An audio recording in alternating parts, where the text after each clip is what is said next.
bahkan pada Nabi Muhammad Sallallahu Alaihi Wasallam serta keluarga beliau, para sahabat beliau, hingga umat beliau yang meniti sunnahnya hingga akhir zaman kelak.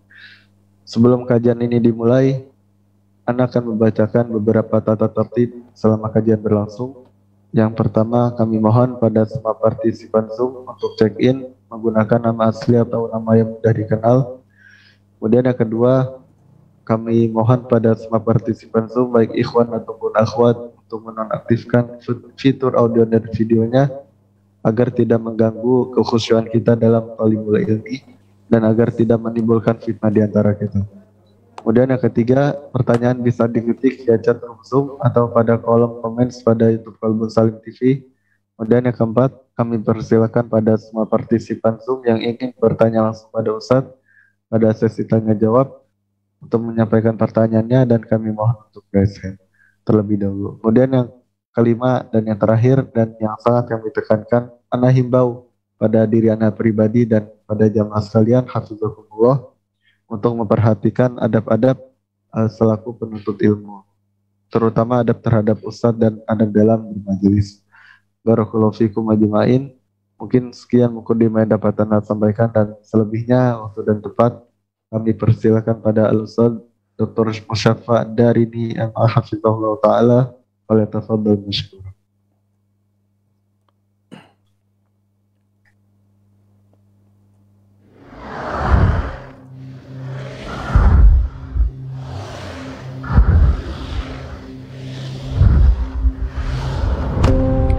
Bismillahirrahmanirrahim. Assalamualaikum warahmatullahi wabarakatuh. Innal hamdalillah nahmaduhu wa nasta'inuhu wa nastaghfiruh wa na'udzu billahi min syururi anfusina wa min sayyiati a'malina. May yahdihillahu fala mudhillalah wa may yudlil fala hadiyalah. Wa asyhadu an la ilaha illallah wahdahu la syarikalah wa asyhadu anna Muhammadan 'abduhu wa rasuluh. Ya ayyuhalladzina amanu ittaqullaha haqqa tuqatih wa la tamutunna illa wa antum muslimun. Amma ba'd, fa inna astaqal hadithi kitabullah wa khairal huda huda Muhammadin sallallahu alaihi wasallam wa syarral umuri muhdatsatuha fa inna kulla muhdatsatin bid'ah wa kulla bid'atin dhalalah wa kulla dhalalatin finnar. Para jemaah kaum muslimin dan kaum muslimat, khususnya para hadirin dan hadirat di Majelis Ta'lim Qalbun Salim, a'azzani Allah wa iyyakum. Semoga Allah Subhanahu wa taala memberikan kekuatan dan kemuliaan kepada kita semuanya. Alhamdulillah, di sore yang berbahagia ini kita bisa berkumpul dalam majelis ilmu. Di dalamnya kita akan mempelajari masalah-masalah yang berkaitan dengan tauhid, tujuan utama manusia diciptakan di dunia. Sungguh ini merupakan majelis yang sangat mulia. Semoga Allah Subhanahu wa taala memberikan kepada kita keikhlasan dalam mengamalkan amalan yang mulia ini, dan mudah-mudahan Allah Subhanahu wa taala memberikan kepada kita semuanya ilmu yang bermanfaat dan berkah dari majelis ini. Amin amin ya rabbal alamin. Tidak lupa salawat dan salam semoga selalu tercurahkan kepada Nabi yang sangat kita cintai, sangat kita kagumi, dan sangat kita junjung tinggi. Nabi yang perintah-perintahnya kita taati, larangan-larangannya kita jauhi, kabar-kabarnya kita percayai. Nabi Agung Muhammad sallallahu alaihi wasallam. Begitu pula kepada seluruh keluarga beliau, seluruh sahabat beliau, dan seluruh kaum muslimin yang mengikuti beliau dan para sahabatnya dengan baik hingga hari akhir nanti. Ikhwati wa akhwati fillah, saudara-saudariku kaum muslimin rahimani wa rahimakumullah. Pada kesempatan kali ini kita akan membahas bab yang sangat penting yang dibawakan oleh Imam Muhammad ibn Abdul Wahhab rahimahullahu taala dalam kitab beliau Kitabut Tauhid. Bab yang ke-8, babun man tabarraka bi syajaratin aw hajarin wa nahwihima. Bab yang menjelaskan tentang orang yang bertabarruk dengan pohon atau bebatuan dan yang semisalnya. Pembahasan ini sangat penting untuk kita ulang-ulang dan kita jelaskan kepada saudara-saudari kita kaum muslimin dan kaum muslimat. Ini adalah pembahasan tentang ngalap berkah. Yang di zaman kita ini banyak orang yang salah dalam melakukannya. Tabarruk, jemaah sekalian rahimani wa rahimakumullah, ada yang dibolehkan, ada yang diharamkan, ada yang menjadi amal ibadah, ada yang menjadi amal kesyirikan. Dan banyak sekali kesalahan terjadi pada tabarruk ini. Sehingga pembahasan tentang ngalap berkah, tentang tabarruk ini sangat penting untuk kita pelajari, kita ulang-ulang dan kita sebarkan kepada masyarakat. Sehingga masyarakat tahu mana ngalap berkah yang disyariatkan, yang dibolehkan, mana ngalap berkah yang menyelisih syariat dan dilarang. Jemaah sekalian rahimani wa rahimakumullah, sebelum kita lebih detail membahas masalah tersebut, ada baiknya kita tahu apa yang dimaksud dengan berkah. Kalau dikatakan ngalap berkah atau dikatakan mencari berkah atau tabarruk, apa yang dimaksud dengan berkah di situ? Berkah sebagaimana disebutkan oleh banyak ulama adalah kathratul khairi wa dawamuhu. Kathratul khairi wa dawamuhu. Apa artinya? Artinya adalah bahwa berkah itu adanya kebaikan pada sesuatu yang terus menerus dan jumlahnya banyak.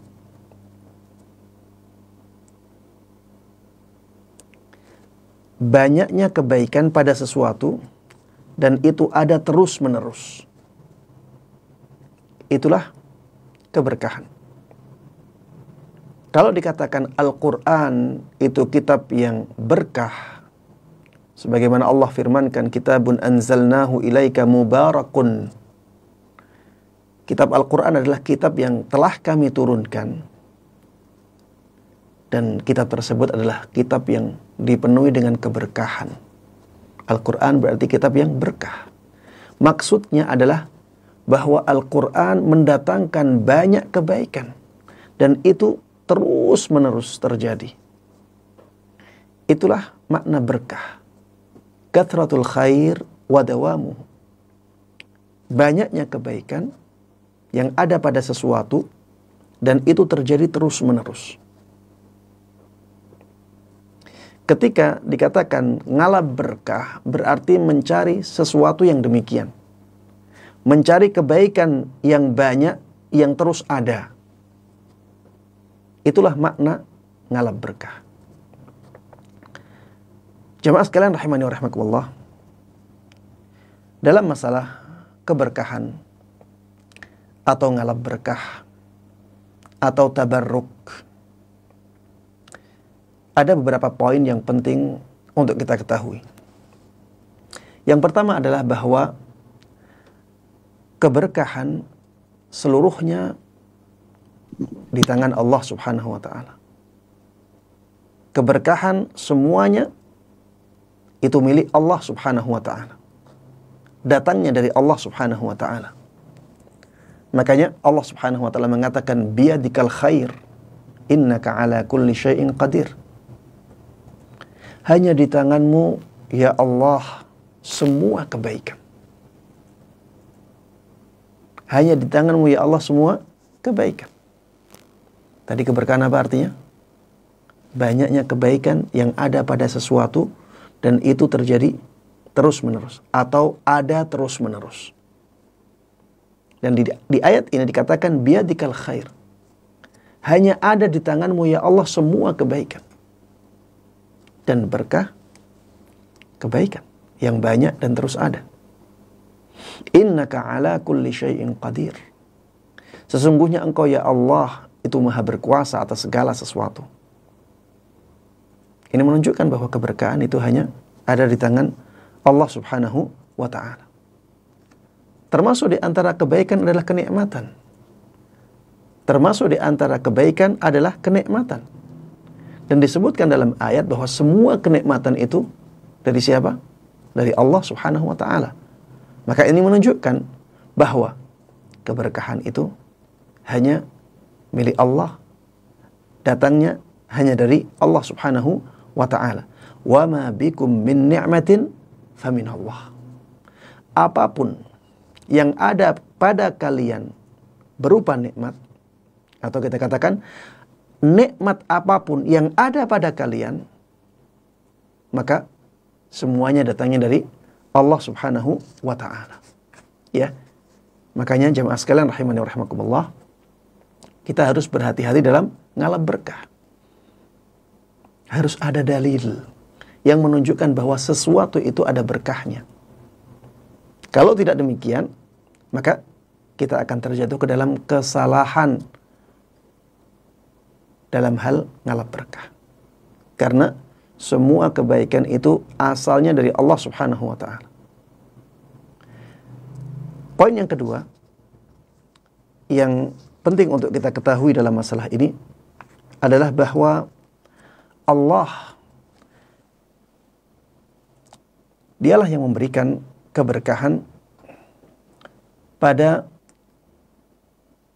sebagian dari makhluknya yang Dia kehendaki. Hanya Dialah yang memberikan keberkahan kepada makhluknya. Dan Allah pilih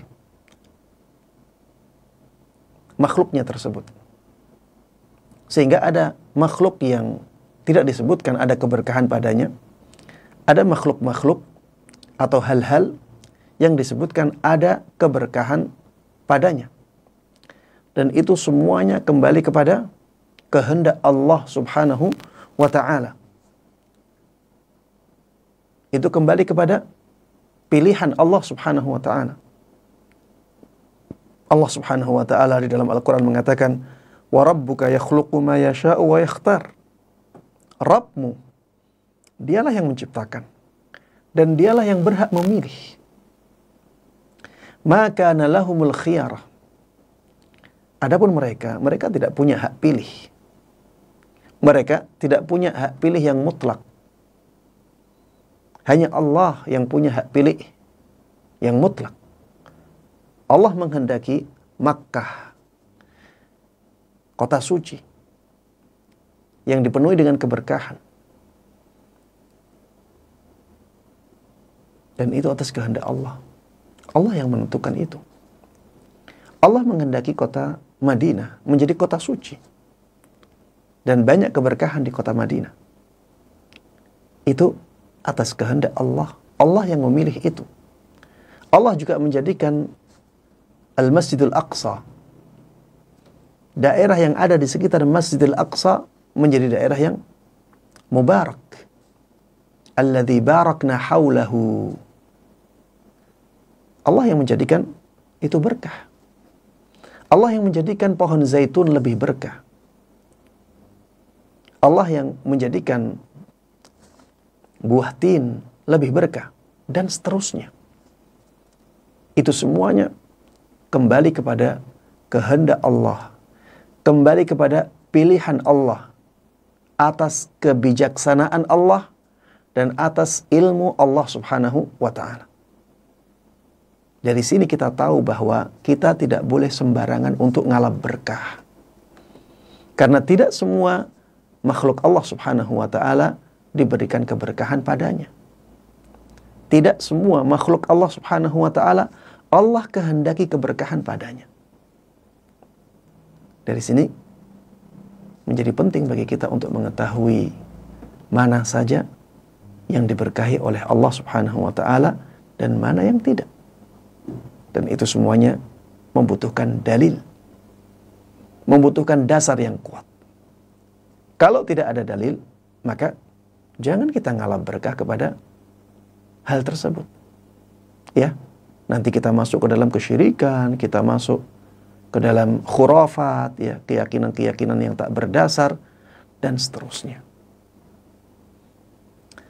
Kemudian poin yang berikutnya yang juga penting untuk kita ketahui dalam masalah ngalap berkah ini adalah bahwa keberkahan bisa terbagi-bagi. Ada keberkahan duniawi, ada keberkahan ukhrawi, ada keberkahan yang berkaitan dengan dunia, ada keberkahan yang berkaitan dengan akhirat. Ada juga keberkahan yang berkaitan dengan dunia dan akhirat. Saya contohkan ya, misalnya berkahnya buah zaitun. Ya. Buah zaitun disebutkan berkah di dalam surat Nur, ya. Allahu nurus samawati wal ard. Mathalu nurihi kamishkatin fiha misbah. Al-misbahu fi zujajah. Az-zujajatu ka'annaha kawkabun durri yuqadu min syajaratin mubarakah zaitunah. Jadi pohon zaitun itu pohon yang berkah. Berarti buah zaitun juga berkah. Karena itu bagian dari pohon. Keberkahan buah zaitun adalah keberkahan yang berkaitan dengan hal dunia. Dirasakan oleh manusia di dunia. Begitu pula dengan buah tin. Keberkahannya berkaitan dengan dunia. Begitu pula dengan madu. Keberkahannya berkaitan dengan dunia. Susu. Begitu pula hujan, ya, air. Air hujan disebutkan oleh Allah Subhanahu wa taala sebagai air yang berkah. Wa anzalna minas sama'i ma'an mubaraka. Kata Allah Subhanahu wa taala, kami telah menurunkan dari langit air yang berkah. Itu keberkahan duniawi. Karena kita rasakan di dunia. Ada kebaikan atau keberkahan yang ukhrawi. Ya. Kebaikan yang berhubungan dengan agama. Seperti misalnya keberkahannya Masjid Nabawi. Keberkahan Raudhah. Keberkahan Masjidil Haram. Keberkahan masjid secara umum. Keberkahan Masjidil Aqsa. Ini keberkahan yang bersifat ukhrawi. Karena keberkahan-keberkahan tempat tersebut kita akan merasakannya ketika kita berada di akhirat. Karena kita mengambil keberkahan tempat tersebut dengan melakukan ibadah-ibadah di dalamnya. Ya, seperti misalnya ibadah di Masjidil Haram. Maka akan dilipat gandakan hingga 100 kali, 100.000 kali lipat. Ya, ini menunjukkan bahwa ada keberkahan di sana. Barang siapa yang sholat di Masjid Nabawi, dilipat gandakan pahalanya hingga 1000 kali lipat. Ada keberkahan. Tapi itu kita rasakan manfaatnya di akhirat nanti. Begitu pula dengan keberkahan-keberkahan yang berkaitan dengan waktu. Seperti misalnya malam Lailatul Qadar, ya, disebut sebagai malam yang berkah. Keberkahannya berkaitan dengan agama, berkaitan dengan akhirat. Kalau kita bisa menghidupkan malam Lailatul Qadar, maka kita akan mendapatkan pahala seperti beribadah sampai 1000 bulan. Ya, ini keberkahan yang luar biasa. Tapi itu kita rasakan manfaatnya ketika di akhirat nanti. Ada keberkahan yang menggabungkan dua-duanya. Keberkahan dunia dan keberkahan akhirat. Seperti misalnya Al-Quran. Al-Quran itu ada manfaat duniawinya, ada manfaat akhiratnya. Dengan Al-Quran seseorang bisa mengambil obat, ya. Orang bisa berobat dengan Al-Quran. Ketika dia sakit, ya, dia bisa menggunakan Al-Quran sebagai obat. Karena memang di antara fungsi Al-Quran adalah sebagai obat. Wa nunazzilu minal Qur'ani ma huwa shifa' wa rahmatul lil mu'minin. Kami menurunkan Al-Quran, ya, ada yang untuk atau ada yang sebagai obat. Wa nunazzilu minal Qur'ani ma huwa shifa'. Kami menurunkan Al-Quran yang bisa digunakan sebagai obat dan juga sebagai rahmat bagi kaum mukminin. Iya, obat di sini bisa obat fisik, seperti ruqyah. Ya, ruqyah itu sebenarnya adalah berdoa meminta kepada Allah Subhanahu wa Ta'ala dengan bacaan-bacaan tertentu.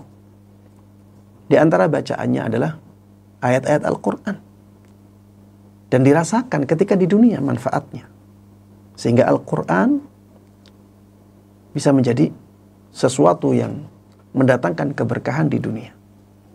Begitu pula dengan ketenangan hati, ya. Wa shifaa'un lima fis sudur. Kata Allah Subhanahu wa Ta'ala menjelaskan tentang sifat Al-Quran, bahwa Al-Quran bisa menjadi obat bagi sesuatu yang ada di dalam dada, yaitu hati.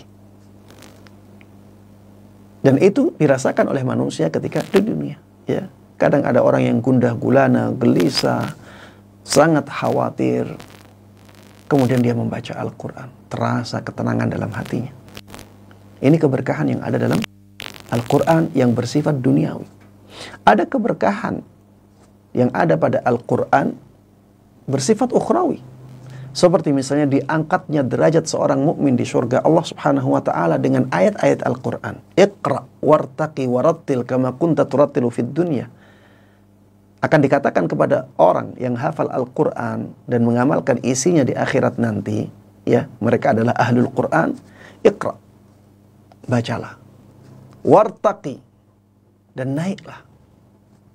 Naik derajat maksudnya, naik tingkatan. Warattil kama kunta turattilu fid dunya, dan silahkan baca dengan cara tartil sebagaimana engkau dahulu membacanya dengan tartil ketika di dunia. Al-Quran ada keberkahannya untuk dunia dan akhirat. Begitu pula banyak syariat Islam. Ya, syariat Islam dikatakan oleh para ulama untuk mendatangkan maslahat. Maslahat adalah manfaat. Manfaat adalah kebaikan. Kebaikan dunia dan kebaikan akhirat. Ya, banyak sekali dalam syariat Islam yang ada manfaat duniawinya, ada manfaat ukhrawinya. Saya sebutkan misalnya sedekah. Sedekah bisa melapangkan rizki seseorang, bisa melapangkan harta seseorang. Itu manfaat duniawi. Tapi dengan sedekah juga seseorang banyak dapat manfaat di akhirat nanti. Istighfar juga demikian. Disebutkan di dalam Al-Quran bahwa istighfar bisa mendatangkan atau melapangkan harta. Ya, istighfar bisa melapangkan harta, bisa menjadi sebab datangnya anak bagi seseorang yang sulit untuk mendapatkan anak. Disebutkan di dalam surat Nuh demikian. Dan ini manfaat duniawi. Dengan istighfar juga Allah Subhanahu wa Ta'ala akan menurunkan hujan. Itu juga manfaat duniawi. Tapi dengan istighfar seseorang juga mendapatkan pahala yang akan dia rasakan manfaatnya di akhirat nanti. Ini salah satu pembagian dari berkah. Ya. Jadi berkah itu ada yang berkaitan dengan masalah duniawi, ada yang berkaitan dengan masalah ukhrawi, yaitu masalah akhirat, masalah agama, ada yang berkaitan dengan dua-duanya. Pembagian yang lain, keberkahan ada yang secara zat, ada yang secara maknawi. Jadi keberkahan itu ada yang dia berada pada zat sesuatu. Keberadaannya pada zat itu, keberadaannya pada sesuatu itu secara zatnya. Ada keberkahan yang dikatakan ada pada sesuatu tapi itu secara maknawi. Ya, saya contohkan. Keberkahan secara zat seperti misalnya tubuhnya Rasulullah Sallallahu Alaihi Wasallam. Tubuhnya Rasulullah Sallallahu Alaihi Wasallam secara zatnya itu berkah. Secara zatnya tubuh Rasulullah Sallallahu Alaihi Wasallam itu berkah, sehingga kita bisa ngalap berkah dengan tubuh Rasulullah Sallallahu Alaihi Wasallam atau dari tubuh Rasulullah Sallallahu Alaihi Wasallam. Seperti misalnya rambutnya, kita bisa mengalap berkah dari rambutnya Rasulullah Sallallahu Alaihi Wasallam. Itu kalau masih ada di zaman kita ya. Kemungkinan besar rambut tersebut sudah tidak ada. Adapun rambut-rambut yang ditaruh di museum-museum ya, kemungkinan besar itu hoax. Kemungkinan besar, saya tidak memastikannya. Tapi kemungkinan besar itu hoax. Maksudnya hoax di sini bisa jadi ada orang yang memalsukannya. Ya. Ini kemungkinan besar ya. Wallahu a'lam. Kalau itu benar-benar rambut Rasulullah Sallallahu Alaihi Wasallam, maka seseorang boleh mengambil keberkahan dari rambut tersebut dengan mengusap-ngusapnya, dengan membawanya, tidak ada masalah. Sebagaimana dahulu para sahabat juga pernah melakukan demikian dan tidak diingkari oleh Nabi kita Muhammad Sallallahu Alaihi Wasallam. Darahnya Rasulullah Sallallahu Alaihi Wasallam berkah.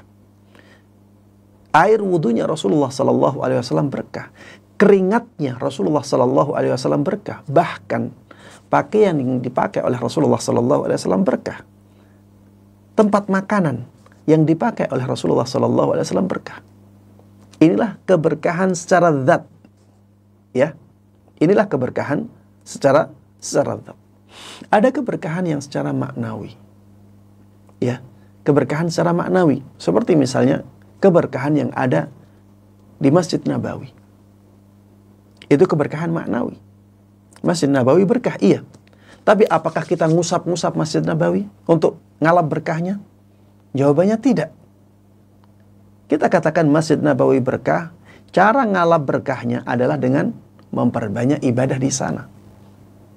Karena keberkahan yang ada pada Masjid Nabawi itu keberkahan yang maknawi.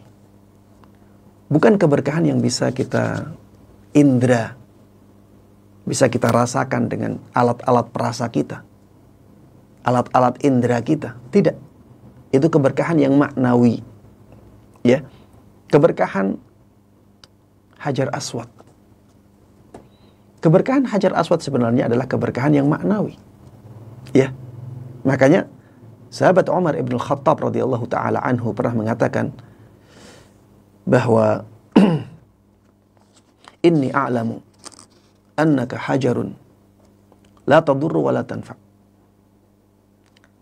Walaula anni ra'aitu Rasulullah sallallahu alaihi wasallam qabbalaka ma qabbaltuk. Hajar Aswad, aku tahu kalau engkau sebenarnya adalah sebuah batu yang tidak bisa memberikan mudarat atau mendatangkan bahaya. Engkau juga tidak bisa mendatangkan manfaat. Kalau saja aku tidak melihat Rasulullah sallallahu alaihi wasallam menciummu, aku tidak akan menciummu. Perkataan sahabat Umar yang mengatakan bahwa engkau adalah batu, hanya batu, yang tidak ada manfaatnya dan tidak ada mudaratnya. Ini menunjukkan bahwa keberkahan batu tersebut adalah keberkahan maknawi. Maksudnya, kita mendapatkan keberkahan dengan Hajar Aswad ketika kita melakukan ibadah yang berkaitan dengan Hajar Aswad. Dan kita mendapatkan pahala dari ibadah tersebut. Pahala inilah keberkahan yang datang atau yang dikaitkan dengan Hajar Aswad. Maka keberkahan-keberkahan yang seperti ini adalah keberkahan yang maknawi, bukan keberkahan yang dzati. Baik, yang berikutnya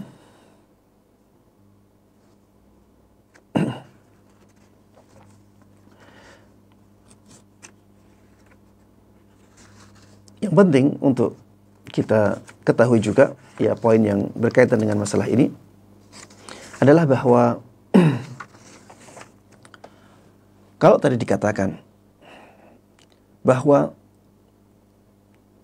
tubuh Rasulullah Sallallahu Alaihi Wasallam itu mengandung keberkahan dan kita bisa mengambil keberkahan langsung dari tubuh tersebut dengan mengusap-ngusapnya, dengan membawanya, dan seterusnya, maka kita harus tahu bahwa hal ini tidak bisa dikiaskan. Tidak bisa dikiaskan kepadanya tubuh orang-orang yang saleh. Ya, tidak bisa dikiaskan kepadanya tubuh orang-orang yang saleh. Dan banyak sekali dalil yang menunjukkan hal ini. Dalil yang pertama adalah kenyataan bahwa para sahabat tidak melakukan hal yang sama kepada sahabat yang lain. Mereka tidak melakukan hal yang sama kepada sahabat Abu Bakar. Mereka tidak melakukan hal yang sama kepada sahabat Umar. Mereka tidak melakukan hal yang sama kepada sahabat Uthman dan juga sahabat Ali dan sahabat-sahabat yang lainnya. Padahal kita tahu tidak ada yang lebih mulia, tidak ada yang lebih saleh, lebih tinggi kedudukannya di sisi Allah Subhanahu wa taala dari umat Muhammad melebihi mereka. Radhiyallahu taala anhum. Kalau mereka saja tidak diambil berkahnya oleh para sahabat Nabi Muhammad sallallahu alaihi wasallam yang lain, maka yang lainnya lebih tidak bisa diambil berkahnya dari sisi ini, yaitu dari sisi zatnya. Makanya tidak benar, ya, tidak benar ngalap berkah dengan cara mengusap-ngusap tangan seorang alim, walaupun dia benar-benar alim di sisi Allah Subhanahu wa taala, walaupun dia benar-benar menjadi orang yang sangat saleh dan sangat bertakwa. Karena tidak ada yang lebih bertakwa, lebih mulia kedudukannya di sisi Allah Subhanahu wa taala melebihi para sahabat Nabi Muhammad sallallahu alaihi wasallam. Tapi ternyata mereka tidak diambil keberkahannya oleh sahabat-sahabat yang lain. Begitu pula para tabi'in. Para tabi'in, mereka tidak pernah mengambil keberkahan dari para sahabat. Ini menunjukkan bahwa mereka sepakat bahwa keberkahan yang ada pada zatnya Rasulullah sallallahu alaihi wasallam, pada tubuhnya Rasulullah sallallahu alaihi wasallam itu khusus untuk beliau. Jemaah sekalian rahimani wa rahimakumullah.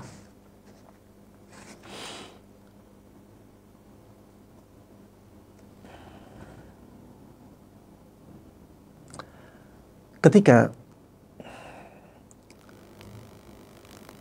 pintu ngalap berkah kepada orang-orang yang saleh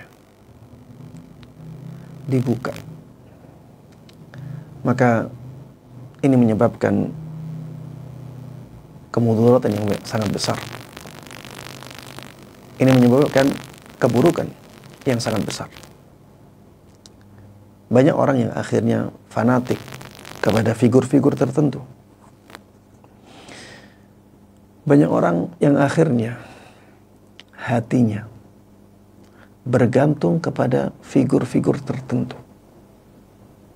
Ketergantungannya kepada figur-figur tertentu lebih besar daripada ketergantungannya kepada Allah Subhanahu wa ta'ala. Dan ini jelas ya akan mengganggu sisi tauhid yang ada pada seseorang. Makanya ya, para sahabat tidak pernah melakukan yang seperti ini. Dan mereka lebih tahu tentang agama daripada kita. Makanya jemaah sekalian rahimani wa rahimakumullah, hati-hati dalam masalah ngalap berkah. Kita harus tahu ilmunya. Kita harus bisa membedakan apakah keberkahan ini dzati ataukah maknawi. Apakah keberkahan yang ada pada sesuatu itu secara dzatnya atau secara maknawi.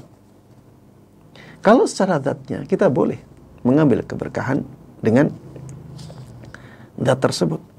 Kalau secara maknawi, maka ngambil keberkahannya bukan dengan mengusap-ngusapnya, dengan mengambilnya, dengan memakannya misalnya, atau meminumnya. Tidak.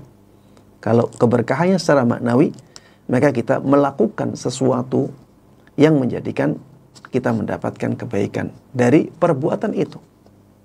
Orang saleh misalnya, kita bisa mengambil keberkahan dari orang saleh selain Rasulullah Sallallahu Alaihi Wasallam secara maknawi. Caranya bagaimana? Dengan ngaji, dengan mengambil ilmu, menuntut ilmu kepadanya. Itulah cara ngambil berkah. Itulah cara ngalap berkah dari orang-orang yang saleh. Ya, karena apa? Karena keberkahan yang ada pada orang-orang saleh, ya, selain para anbiya, ya, adalah keberkahan yang maknawi. Adapun para anbiya, para rasul, keberkahan yang ada pada mereka itu mencakup dua sisi. Ada keberkahan dari sisi zatnya, ada keberkahan secara maknawi. Taib jamaah sekalian rahimani rahimakumullah.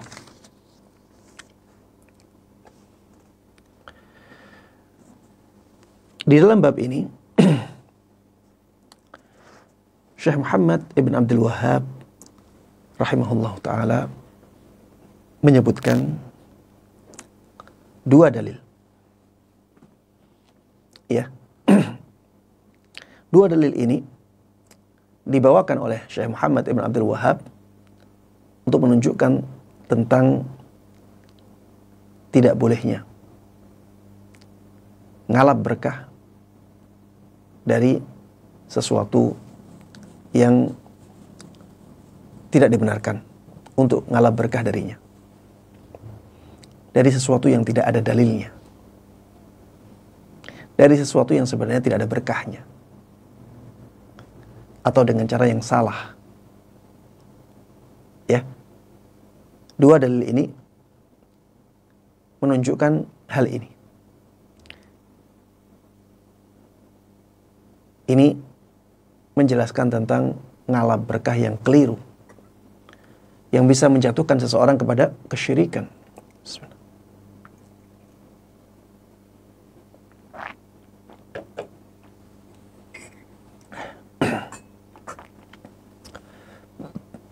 Dan kesyirikan tersebut bisa jadi kesyirikan akbar, bisa jadi kesyirikan asghar. Syirik yang terjadi pada tabarruk yang tidak dibenarkan, bisa jadi syirik besar yang mengeluarkan seseorang dari keislamannya, bisa jadi syirik asghar yang tidak mengeluarkan seseorang dari keislamannya. Dia menjadi syirik akbar ketika seseorang mengambil berkah darinya dengan anggapan bahwa keberkahan itu memang dari dia, bukan dari Allah Subhanahu wa ta'ala. Dia benar-benar mengharapkan kebaikan itu dari zatnya itu. Maka ini menjadi syirik akbar. Apabila seseorang ketika ngalap berkah itu hanya menganggap bahwa dengan melakukan hal tersebut dia akan mendapatkan keberkahan dari Allah Subhanahu wa ta'ala. Itu hanya wasilah. Itu hanya perantara untuk menyampaikan dia kepada keberkahan. Maka yang seperti ini masuknya ke syirik asghar. Dan dua-duanya jamaah sekalian rahimani wa rahimakumullah dosa besar. Syirik asghar dan syirik akbar itu dosa besar. Bedanya kalau syirik akbar mengeluarkan seseorang dari keislamannya. Kalau syirik asghar tidak mengeluarkan seseorang dari keislamannya. Tapi dua-duanya dosa besar. Maka kita harus berhati-hati dalam masalah ini. Dosa besar itu dosa yang tidak biasa. Dan itu menjadikan Allah Subhanahu wa ta'ala sangat murka kepada hambanya.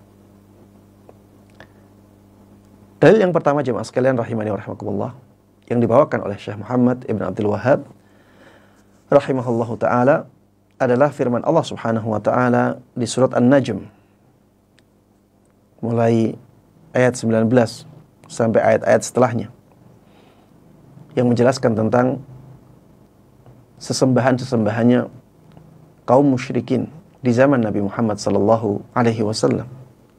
Allah katakan, "Afara'aitumul Lata wal Uzza wa Manata ats-tsalitsata al-ukhra alakumudz dzakaru wa lahul untha tilka idzan qismatun dhiza in hiya illa asma'un sammaytumuha antum wa aba'ukum ma anzalallahu biha min sultan iyattabi'una illa adh-dhann wa ma tahwal anfus wa laqad ja'ahum min rabbihimul huda."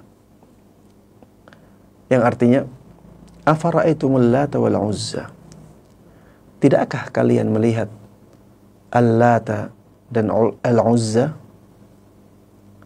wa Manat ats-tsalitsata al-ukhra, dan juga Manat yang ketiga? Ini adalah 3 sesembahan yang dahulu disembah-sembah oleh kaum musyrikin. Ya, ada Lata, ada Uzza, ada Manat. Lata disebutkan oleh sebagian ulama adalah batu putih yang dikultuskan, dikeramatkan sampai dibangun di atas batu itu bangunan, kemudian ditutup dengan sitar-sitar. Orang-orang mereka biasa ke tempat batu ini untuk ngalap berkah, dan itu dianggap sebagai bentuk peribadatan kepada selain Allah Subhanahu wa ta'ala. Ada yang mengatakan Al-Lata di sini dengan cara ditasydid taknya. Al-Lata. Ya, kalau tadi Lata, kalau ini Latta. Ya. Lata, ada tasydid di taknya. Kalau artinya adalah Lata, kalau kata-katanya adalah Lata, maka artinya adalah kuburan orang saleh. Kuburan orang saleh. Kuburan orang baik yang dahulu selalu berkhidmah untuk para jemaah haji. Orang ini ya dikenal sangat saleh dan sangat dermawan kepada para jemaah haji. Setiap kali datang musim haji, orang ini selalu membuat adonan roti, adonan gandum, ya. Adonan gandum tersebut bisa dimakan dan dia bagi-bagikan kepada para jemaah haji. Akhirnya orang ini meninggal dan kuburannya dikeramatkan. Kuburannya dikultuskan, dibangun di atasnya bangunan yang megah, kemudian ditutup dengan sitar-sitar. Orang-orang yang ingin mengambil keberkahan, dia ke sana dan disembah-sembah, diibadahi, dan dijadikan sebagai objek kesyirikan dalam peribadatan kepada selain Allah Subhanahu wa ta'ala. Jadi kata Al-Lata atau ayat ini yang menyebutkan Al-Lata ini bisa bermakna dua. Bisa bermakna batu putih yang besar yang disembah-sembah. Bisa bermakna kuburan orang saleh yang disembah-sembah. Dan dua makna ini bisa benar. Ya, bisa dicakup oleh ayat ini. Karena ada dua cara membaca. Ada dua qiraat di sini. Yang cara membacanya berbeda. Afara'aitumul Lata wal Uzza. Tidak ada tasydidnya. Ada yang afara'aitumul Lata wal Uzza. Ya. Ada tasydidnya. Kalau tidak ada tasydidnya, afara'aitumul Lata, maka maknanya adalah batu yang disembah-sembah. Kalau yang ada tasydidnya, afara'aitumul Lata, maka artinya adalah kuburan orang yang saleh. Wal Uzza. Apa yang dimaksud dengan Uzza? Uzza ini juga sesembahan. Sesembahan orang-orang musyrikin di zaman Nabi Muhammad SAW. Uzza ini sebuah pohon, ya. Dia sebuah pohon yang dikeramatkan oleh orang-orang musyrikin di zaman dahulu. Jadi mereka mengkeramatkan pohon ini. Kalau mereka butuh hajat tertentu, mereka datang ke pohon ini, kemudian meminta-minta di sana. Dan ini merupakan bentuk kesyirikan kepada Allah Subhanahu wa ta'ala. Mereka mengajukan permintaan-permintaannya di samping pohon ini. Disebutkan oleh sebagian ahli sejarah, setelah pohon ini ditebang, kalau tidak salah oleh Khalid ibn al-Walid, ternyata diketahui bahwa di pohon ini ada jinnya. Dan itulah kerjaan musuh-musuh manusia, musuh bebuyutan manusia. Jadi keadaannya seperti pohon-pohon yang dikeramatkan di zaman ini. Jadi ada jin di sana yang dijadikan sebagai ujian oleh Allah Subhanahu wa ta'ala untuk umat manusia. Jadi memang ada yang datang ke situ meminta sesuatu, akhirnya dibantu jin dan hajatnya terkabul. Karena dia dibantu oleh jin. Agar apa? Agar nanti orang ini cerita ke orang lain untuk melakukan hal yang sama, melakukan kesyirikan, beribadah kepada selain Allah Subhanahu wa ta'ala. Ya. Inilah sesembahan Al-Uzza. Ternyata dia apa? Sebuah pohon yang dikeramatkan. Pohon yang dikeramatkan di zaman dulu, kalau kita cari-cari keterangan tentang Al-Uzza ini juga dikasih sitar-sitar, kasih kain-kain. Keadaannya persis dengan pohon-pohon yang dikeramatkan di zaman kita. Ada kain-kain di sana. Subhanallah. Itulah sejarah ya. Sejarah, sebagaimana dikatakan oleh para ahli sejarah, akan selalu mengulang dirinya sendiri. Kesyirikan yang ada di zaman Nabi, itu juga kesyirikan yang ada di zaman kita saat ini. Baik. Yang berikutnya manat. Apa itu manat? Manat adalah berhala. Iya, berhala. Itulah manat. Disembah-sembah. Mereka mengajukan permintaan kepada berhala tersebut dan seterusnya. Di ayat ini Allah Subhanahu wa ta'ala menyebutkan 3 sesembahan atau 4 sesembahan. Karena Al-Lata dan Al-Lata ya bisa masuk di ayat yang pertama. Kemudian Allah Subhanahu wa ta'ala mengatakan alakumudz dzakaru walahul untha. Jemaah sekalian rahimani rahimakumullah, arti dari ayat ini adalah, apakah untuk kalian anak laki-laki dan untuk Allah Subhanahu wa ta'ala anak perempuan? Kenapa Allah Subhanahu wa ta'ala mengatakan seperti ini? Karena orang-orang tersebut menganggap bahwa sesembahan-sesembahan mereka itu putri-putrinya Allah Subhanahu wa ta'ala. Ya. Makanya namanya dijadikan nama perempuan. Allata itu nama perempuan dari Allah. Jadi Allat. Allah dijadikan perempuan, ya. Jadi Allat. Al-Uzza itu dari kata Al-Aziz. Al-Uzza jadi nama perempuan. Al-Manat dari kata-kata Al-Mannan.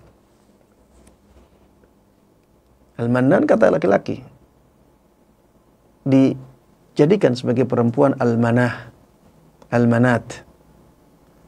Karena mereka menganggap bahwa sesembahan-sesembahan itu adalah putri-putrinya Allah Subhanahu wa ta'ala. Makanya Allah Subhanahu wa ta'ala memberikan pengingkaran yang keras kepada mereka. Alakumudz dzakar walahul untha. Apakah bagi kalian anak laki-laki dan bagi Allah Subhanahu wa ta'ala anak perempuan? Jemaah sekalian rahimani wa rahimakumullah. Orang-orang di zaman Nabi Muhammad SAW di Jazirah Arab dahulu itu sangat benci kepada anak perempuan. Mereka sampai malu ketika mendapatkan anak perempuan. Mereka menanggung malu yang sangat berat ketika yang dilahirkan oleh istrinya adalah anak perempuan. Makanya banyak dari mereka yang akhirnya mengubur hidup-hidup anak perempuan itu. Banyak dari bayi yang baru dilahirkan ketika terlihat ternyata bayinya perempuan dikubur hidup-hidup. Karena apa? Karena mereka merasa malu ketika anak mereka perempuan. Tapi lihat, ternyata sesembahan-sesembahan mereka namai dengan nama-nama perempuan kemudian disembah dan diyakini bahwa itu adalah anak-anak perempuannya Allah Subhanahu wa ta'ala. Ta'ala Allah amma yaqulun 'uluwan kabira. Makanya Allah Subhanahu wa ta'ala setelah itu mengatakan tilka idzan qismatun dhiza. Kalau begitu itu adalah pembagian yang zalim. Pembagian yang sangat tidak adil. Sangat tidak tepat. Bagaimana untuk Allah Subhanahu wa ta'ala disandarkan sesuatu yang mereka anggap sangat hina. Sedangkan untuk mereka sebagai hamba Allah Subhanahu wa ta'ala disandarkan sesuatu yang menurut mereka baik. Mereka dapat anak laki-laki sedangkan Allah dikasih anak perempuan. Ya. Ini sangat diingkari oleh Allah Subhanahu wa ta'ala. Tilka idzan qismatun dhiza. Kalau begitu itu adalah pembagian yang sangat tidak adil, sangat zalim. In hiya illa asma'un sammaitumuha antum wa aba'ukum ma anzalallahu biha min sultan. Nama-nama itu hanyalah nama-nama yang kalian berikan. Kalian dan orang-orang atau nenek moyang kalian berikan. Itu hanya nama-nama pemberian saja. Kemudian Allah katakan ma anzalallahu biha min sultan. Tidak ada bukti, tidak ada dalil dalam nama-nama tersebut sama sekali. Tidak ada sandarannya. Hanya ngasih-ngasih nama saja. Tidak ada sandarannya sama sekali. Karena mereka tidak tahu bagaimana makhluk yang seperti itu dijadikan sebagai sekutu Allah dan dianggap sebagai putri-putrinya Allah sehingga dikasih nama-nama perempuan. Terus mereka sembah-sembah sebagai sekutu Allah Subhanahu wa ta'ala. Tidak ada sandaran sama sekali. Iyattabi'una illa dhann wa ma tahwal anfus. Mereka tidaklah mengikuti kecuali asumsi-asumsi mereka saja dan hawa nafsu mereka. Mereka melakukan itu berdasarkan hawa nafsunya saja. Tidak ada bukti nyata, tidak ada dalil. Dan ini ya yang terjadi pada semua tindakan kesyirikan. Makanya di dalam ayat yang lain. Allah Subhanahu wa taala berfirman, "Wa may yad'u ma'allahi ilahan akhara la burhana lahu bih." Siapapun yang berdoa kepada selain Allah Subhanahu wa taala, di samping dia berdoa kepada Allah, berarti dia melakukan kesyirikan dalam doanya, dalam ibadahnya. Arti ayat ini, barang siapa yang melakukan kesyirikan kepada Allah Subhanahu wa taala, la burhana lahu bih. Dia tidak punya dalil sama sekali. Dia tidak punya bukti yang kuat sama sekali. Tidak ada dasar pada tindakan kesyirikannya itu. Seperti itulah tindakan kesyirikan. Semuanya tidak ada dalil, tidak ada dasarnya. Semuanya hanya buatan-buatan manusia saja. Semuanya adalah tindakan mengikuti hawa nafsu. Walaqad ja'ahum min rabbihimul huda. Padahal telah datang kepada mereka dari Rabb mereka petunjuk. Rasulullah sallallahu alaihi wasallam diutus kepada mereka dengan dalil yang kuat, dengan mukjizat-mukjizat. Tapi mereka tidak mau menerimanya. Malah mengikuti hawa nafsu dan mengikuti asumsi-asumsi belaka yang tidak berdasar. Jemaah sekalian rahimani wa rahimakumullah, jelas ya hubungan antara ayat ini dengan bab yang dibawakan oleh Imam Muhammad ibn Abdul Wahhab rahimahullahu ta'ala. Ya, babnya tadi apa?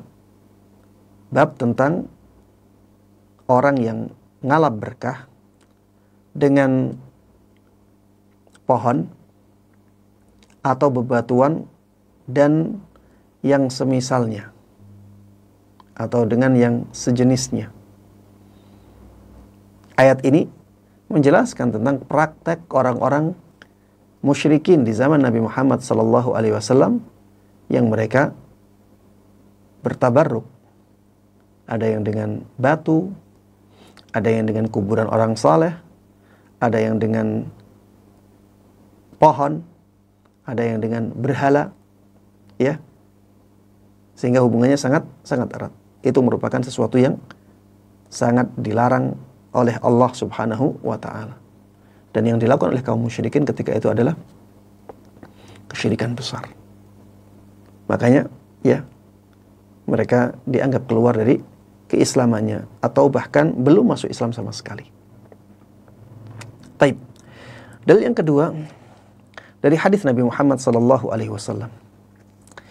Disebutkan di sini an Abi Waqid Al-Laythi radhiyallahu taala anhu, dari sahabat Abu Waqid Al-Laythi. Beliau mengatakan, kharajna ma'a Rasulillah sallallahu alaihi wasallam ila Hunain. Kami pernah keluar dalam perjalanan ke Hunain.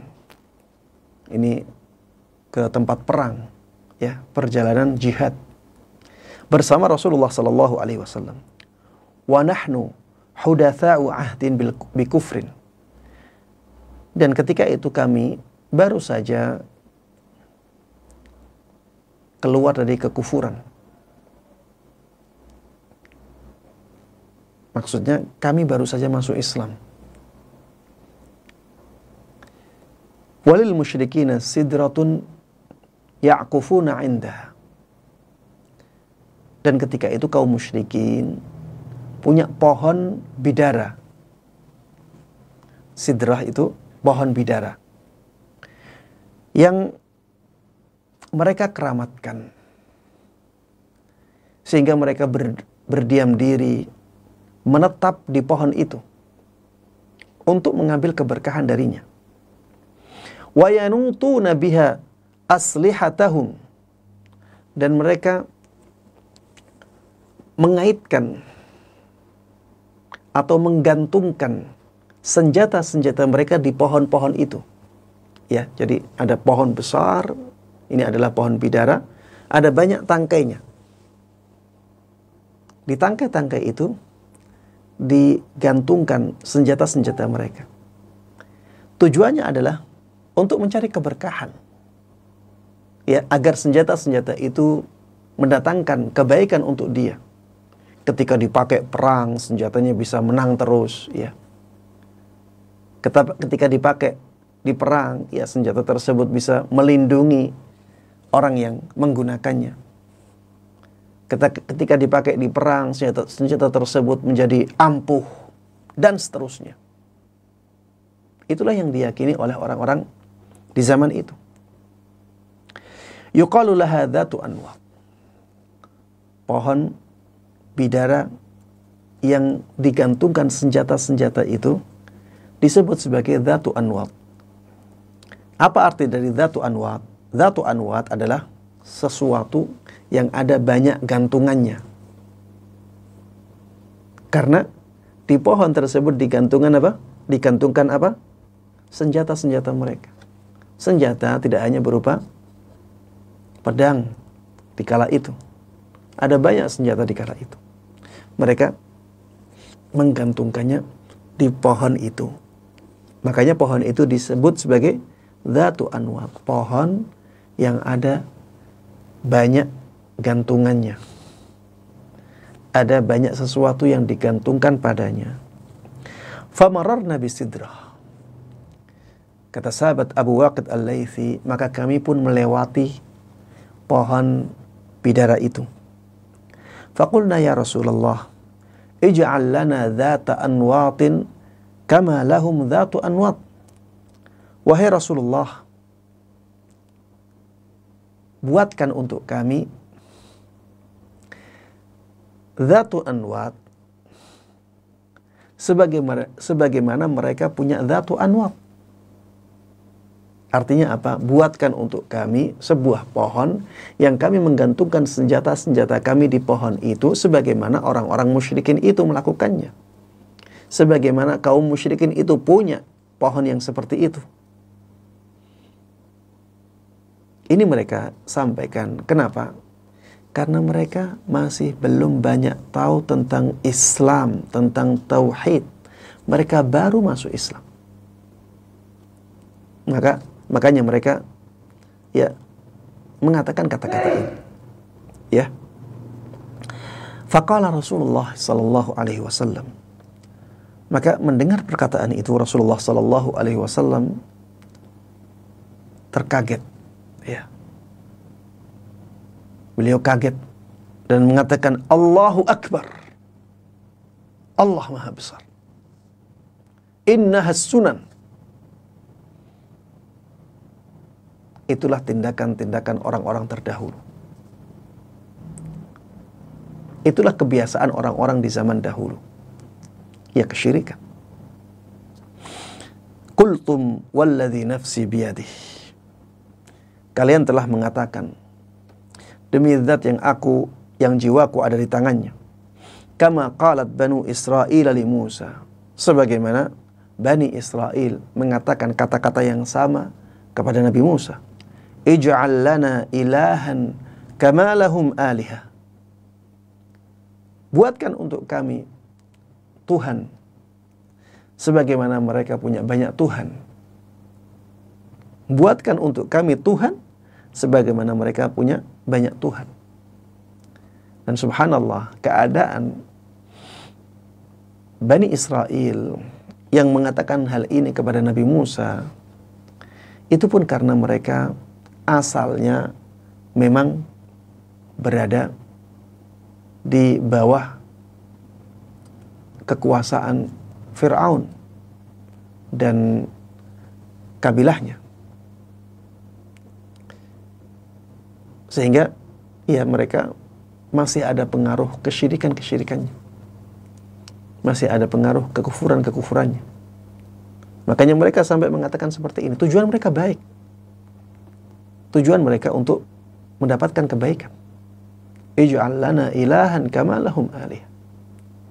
Buatkan untuk kami Tuhan sebagaimana mereka punya banyak Tuhan. Nabi Musa menjawab sebagaimana diabadikan oleh Allah Subhanahu wa taala dalam Al-Qur'an, qala innakum qaumun tajhalun. Nabi Musa mengatakan sesungguhnya kalian benar-benar kaum yang masih jahil. Jahil tentang apa? Jahil tentang keagungan Allah Subhanahu wa ta'ala. Allah yang agung itu tidak pantas untuk disekutukan dengan sesuatu apapun. Harusnya kalian tidak meminta seperti itu. Ini yang disampaikan oleh Rasulullah sallallahu alaihi wasallam kepada para sahabat beliau ketika para sahabat beliau mengatakan ij'al lana dzata anwat kama lahum dzatu anwat. Buatkan untuk kami pohon untuk menggantungkan senjata-senjata kami yang diistilahkan sebagai dzatu anwat sebagaimana mereka punya dzatu anwat itu. Jamaah sekalian rahimani wa rahimakumullah, setelah ini Rasulullah sallallahu alaihi wasallam mengatakan la tarkabunna sunana man kana qablakum. Sungguh kalian benar-benar akan mengikuti kebiasaan orang-orang sebelum kalian. Sungguh kalian benar-benar akan mengikuti kebiasaan orang-orang sebelum kalian, yaitu umat-umat terdahulu yang mereka melakukan kesyirikan dan mereka banyak melakukan kebid'ahan dan juga kemaksiatan. Hadis diriwayatkan oleh Imam At-Tirmidzi dan disahihkan oleh beliau. Jamaah sekalian rahimani wa rahimakumullah. Hadis ini sangat jelas ya.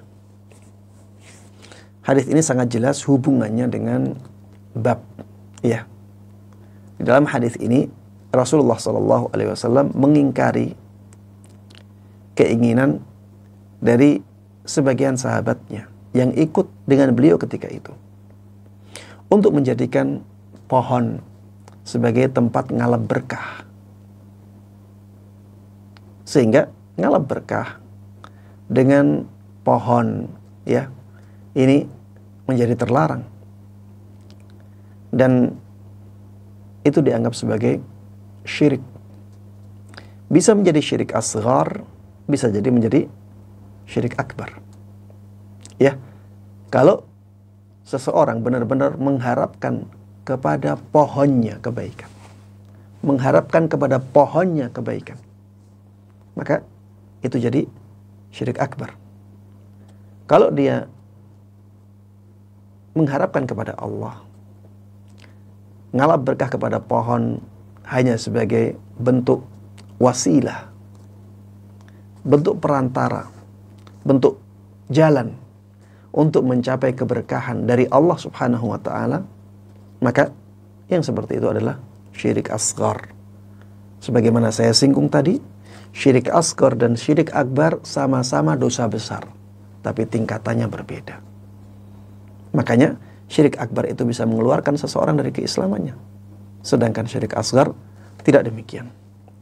Jemaah sekalian rahimani wa rahimakumullah, di akhir bab ini Syekh Muhammad Ibn Abdul Wahhab rahimahullahu ta'ala menyebutkan banyak masalah yang dikandung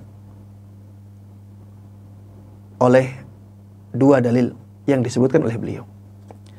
Yang pertama ya adalah masalah tafsir ayat di surat An-Najm. Ya, tadi sudah kita baca ya. Dari mulai firman Allah Subhanahu wa taala, "Afara'aitumul Lata wal Uzza wa Manata ats-tsalitsata al-ukhra alakumudz dzakaru wa lahul untha tilka idzan qismatun dhiza in hiya illa asma'un sammaytumuha antum wa aba'ukum ma anzalallahu biha min sultan iyattabi'una illa dhanna wa ma tahwal anfus wa laqad ja'ahum min rabbihimul huda."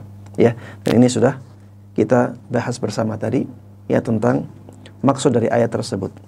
Masalah yang kedua, ma'rifatu suratil amri alladhi talabu.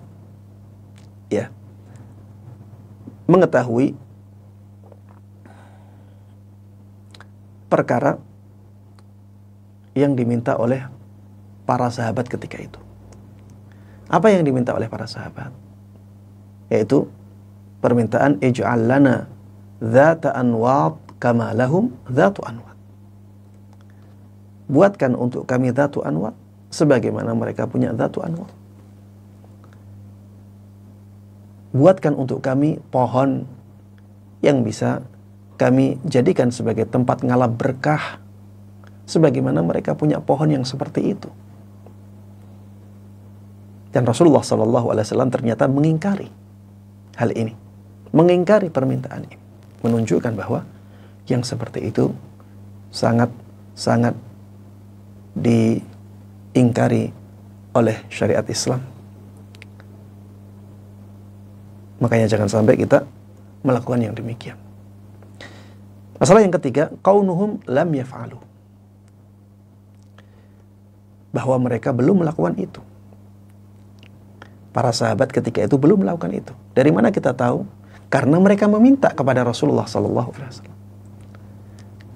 Kalau mereka sudah punya dan sudah melakukan, maka harusnya tidak ada permintaan itu. Inilah dalil dari perkataan ini.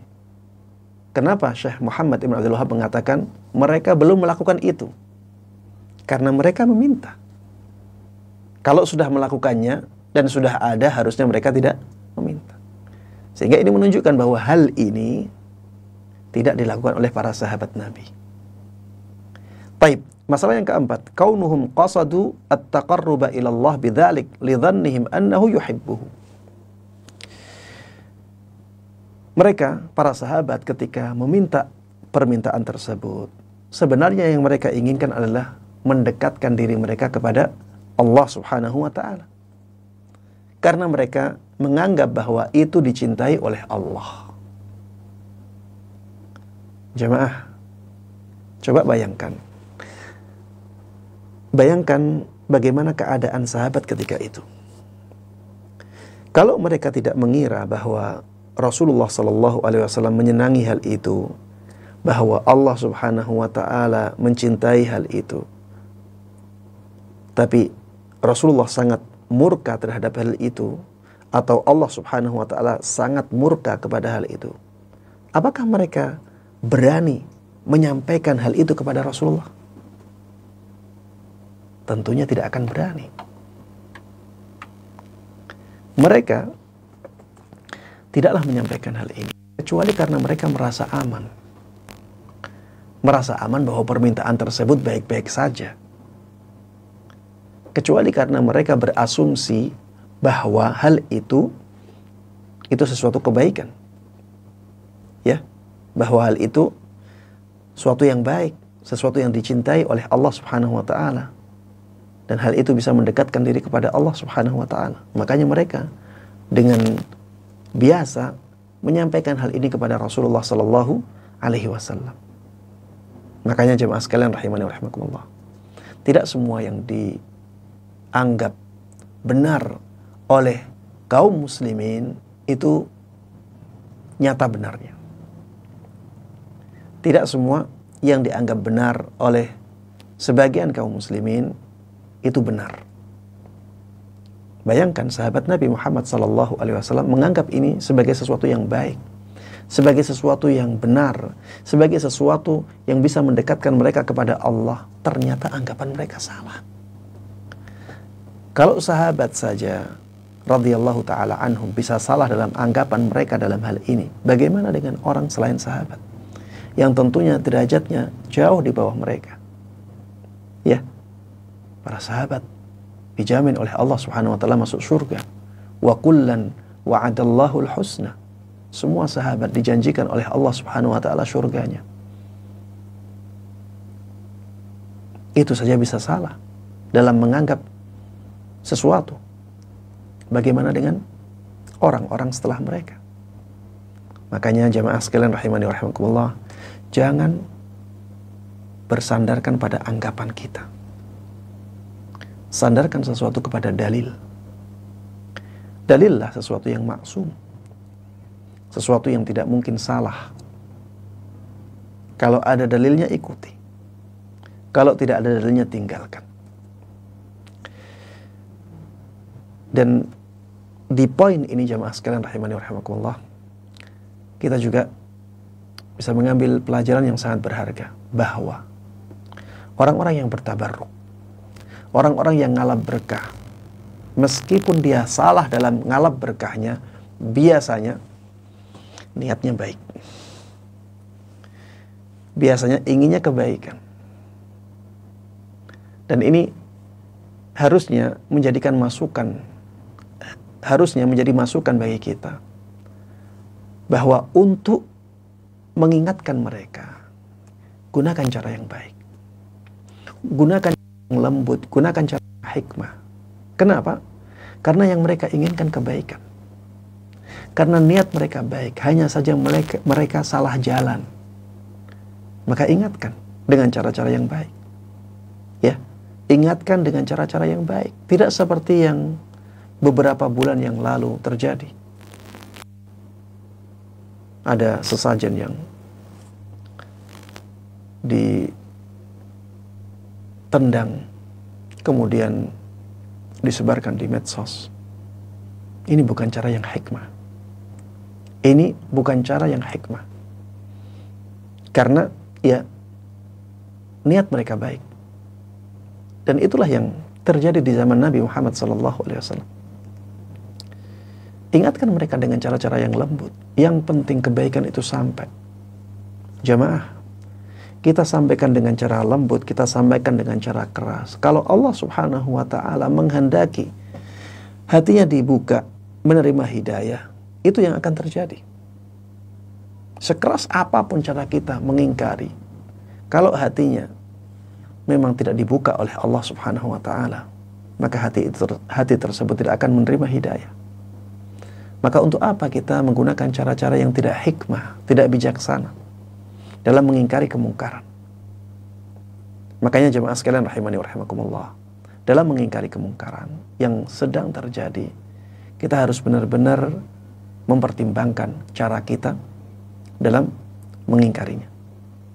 Karena kita harus mempertimbangkan apakah setelah kita mengingkari, maka akan terjadi kemungkaran yang lebih besar, ataukah kemungkaran tersebut akan reda, akan berkurang, atau bahkan hilang. Kalau ternyata kita perkirakan, kalau ternyata perkiraan kita, kalau kita ingkari dengan cara tertentu, kemungkaran akan semakin besar, akan terjadi kegaduhan, dan mungkin sampai pada pertumpahan darah, maka harusnya kita hindari cara-cara yang seperti itu. Gunakan cara yang sebaik mungkin. Ya, mudah-mudahan mereka bisa sadar dan dibuka hatinya oleh Allah Subhanahu wa ta'ala. Poin yang kelima, annahum idza jahilu hadza fa ghairuhum aula bil jahl. Bahwa apabila para sahabat saja bisa tidak tahu hal ini, maka yang lain lebih mungkin bisa tidak tahu hal tersebut. Karena para sahabat adalah orang-orang yang dipilih oleh Allah Subhanahu wa ta'ala sebagai siapa? Temannya Rasulullah sallallahu alaihi wasallam. Teman hidupnya Rasulullah sallallahu alaihi wasallam. Kalau sahabat-sahabat yang dipilih sebagai teman hidupnya Rasulullah sallallahu alaihi wasallam saja bisa tidak tahu hal ini, maka yang lain lebih bisa lagi. Baik. Poin yang keenam, annalahum minal hasanati wal wa'di bil maghfirah ma laysa li ghairihim. Para sahabat itu banyak kebaikannya. Para sahabat itu dijanjikan ampunan oleh Allah Subhanahu wa ta'ala, sesuatu yang tidak diberikan kepada yang lainnya. Ya, saya katakan tadi, ada janji surga bagi seluruh sahabat Nabi. Ya, wa kullan wa'adallahu al-husna. Ya. Kemudian dalam firman Allah yang lain, was-sabiquna al-awwaluna minal muhajirin wal ansar walladzina tabauhum bi ihsanin radhiyallahu anhum wa radu anhu wa a'adda lahum jannatin tajri tahtaha al-anharu khalidina fiha abada. Ya. Dijanjikan surga oleh Allah Subhanahu wa ta'ala semua sahabat. Apabila mereka meninggal dalam keadaan beriman kepada Allah dan Rasulnya, mereka pasti masuk surga. Semua sahabat demikian. Ya, dan ini tidak ada pada yang lain. Sehingga kesalahan yang ada pada sahabat tidak seperti kesalahan yang ada pada orang lain. Ya. Baik. Poin yang ketujuh, anna Nabiya sallallahu alaihi wasallam lam ya'dzurhum bal radda alaihim biqaulhi Allahu akbar innaha sunan latattabi'unna sanana man kana qablakum faghalladha al-amra bihadhihi thalath. bahwa Nabi Muhammad SAW tidak memberikan uzur kepada mereka yang meminta untuk dibuatkan pohon yang bisa dijadikan sebagai tempat ngalap berkah. Ya, Rasulullah tidak memberikan uzur kepada mereka. Tapi Rasulullah SAW mengingkari dengan keras permintaan mereka atau perkataan mereka itu. Ya, dan beliau memberikan tiga penekanan pada pengingkaran itu. Yang pertama adalah takbir, Allahu Akbar. Ya, ini menunjukkan ya bahwa hal ini sesuatu yang luar biasa buruknya. Allah Maha Besar. Inna sunan. Yang kedua dengan kata-kata penekanan inna, sesungguhnya. Sesungguhnya itu adalah kebiasaan orang-orang di zaman dahulu. Kebiasaan umat di zaman dahulu. Kemudian yang ketiga, la tattabi'unna sanana man kana qablakum. Kalian benar-benar akan mengikuti kebiasaan umat-umat sebelum kalian. Ya, ini ada tiga penekanan. Takbir, kemudian kata-kata inna sunan. Sesungguhnya itu adalah kebiasaan umat-umat terdahulu. Kemudian yang ketiga, la, ada kata-kata la tattabi'unna. Dan kata-kata nun taukid, ya ada huruf nun taukid di situ. Kalian benar-benar akan mengikuti kebiasaan umat-umat sebelum kalian. Poin yang ke-8, al-amrul kabir wa huwa al-maqsud annahu akhbara anna talabahum ka talabi bani Israil. Poin yang ke-8 adalah hal yang besar, dan inilah maksudnya bahwa Rasulullah SAW memberikan kabar kepada mereka bahwa permintaan mereka itu seperti permintaannya Bani Israel. Berarti itu permintaan kesyirikan. Itu permintaan kesyirikan. Maka jangan sampai kita meminta apalagi melakukannya. Poin yang ke-9, anna nafya hadza min ma'na la ilaha illallah ma'a diqqatihi wa khafaihi ala ulaik. Bahwa menjauhi hal tersebut itu termasuk bentuk dari aplikasi kalimat tauhid la ilaha illallah. Ya, menjauhi hal ini termasuk bagian dari aplikasi kalimat tauhid la ilaha illallah. Walaupun hal ini ya sangat samar bahkan bagi para sahabat tersebut yang meminta untuk dibuatkan pohon yang bisa dijadikan sebagai tempat ngalap berkah. Poin yang ke-10, annahu halafa 'alal futya wa huwa la yahlifu illa maslahah. Bahwa Rasulullah sallallahu alaihi wasallam bersumpah ketika menyampaikan fatwa, dan seperti ini tidak ada masalah.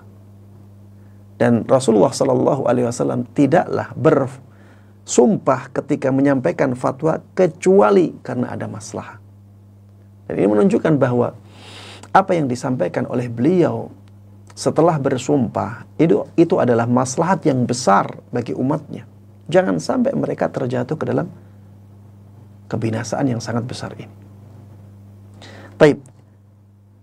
Poin yang ke-11, anna syirka fihi akbar wa asghar li'annahum lam yartaddu bidzalik. Bahwa kesyirikan itu terbagi menjadi dua. Ada syirik akbar, syirik besar, ada syirik asghar, yaitu syirik kecil.